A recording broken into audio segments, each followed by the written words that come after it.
I was worried that when energizing energy into the magnetron. When we turn that Get your fingers off of there.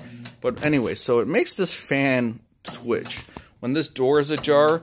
And should this middle switch be loose or not seated properly, when the door closes, every time we closed it, it was cycling the fan. And I think that's why the fuse blew. Now everything's good. Now we could close. Okay, oh, and let's try to see what happens now. So you got 1 point something volts. And now if we hit... There we go, 124 volts. You see that? Now electricity's going to the transformer that's supposed to be feeding the magnetron. This transformer takes 120 volts over here on this big wire. And then on the other side, on these wires, it goes to 2,100. If you don't have 120 volts going in, nah, it's still the same temperature. But I think that's why we blew a fuse. You know why we blew a fuse? Because this switch, when I was testing it, I carelessly put it back in, and it wiggled out. You see this? You could slide this switch out by pushing this down. You could slide the switch out by pushing this down. And when I put it back in, it wasn't in all the way, and it kind of moved back because that little stop. Wait, can we try that? I want to see a I don't want to blow another fuse. It costs money. I want to see it though. Oh, okay. You got a blown fuse. By the way, we're supposed to take one of these apart, right? I want to hear it. Hold it. You want to see what this looks like? You got your glasses on, okay? This is ceramic. You see that? That's all like sand. That's glass. That's like sand. And inside, there's wire. You see? No, there's supposed to be a wire, but it's missing. You see that? That's all that remains, and that's it.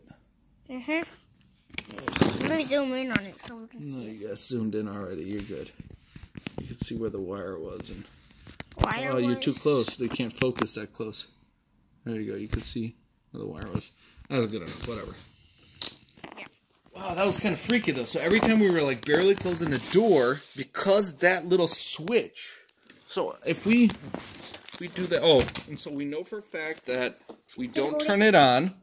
Can you hold it? You're holding it, right? You're recording.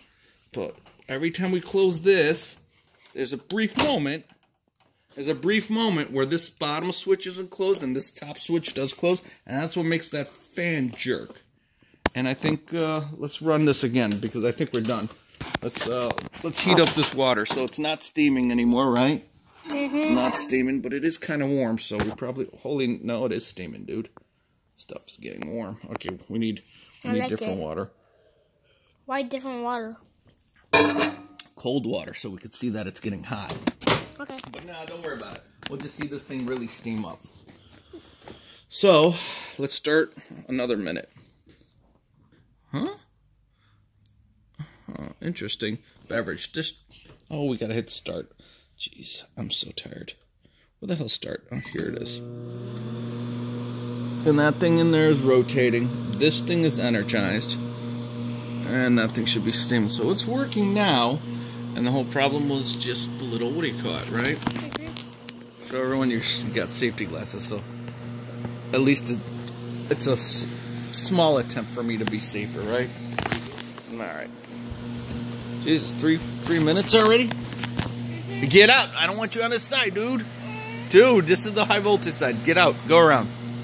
Now you're gonna push me into it. Can't be crawling over there. 18. We're gonna pause real quick. 2, 1. This thing should be really steamy. And that looks steamy. Yep, and it's definitely hotter. Check it out. Definitely, I can see it. Yeah, touch it. That's hotter. It's warm. So the microwave's working. That was weird. All because that switch slipped out. I think it was because when I was testing it. Who knows? People at this place are slamming doors and stuff. What? Here's where it gets clicked. Yeah, we could probably lube those up.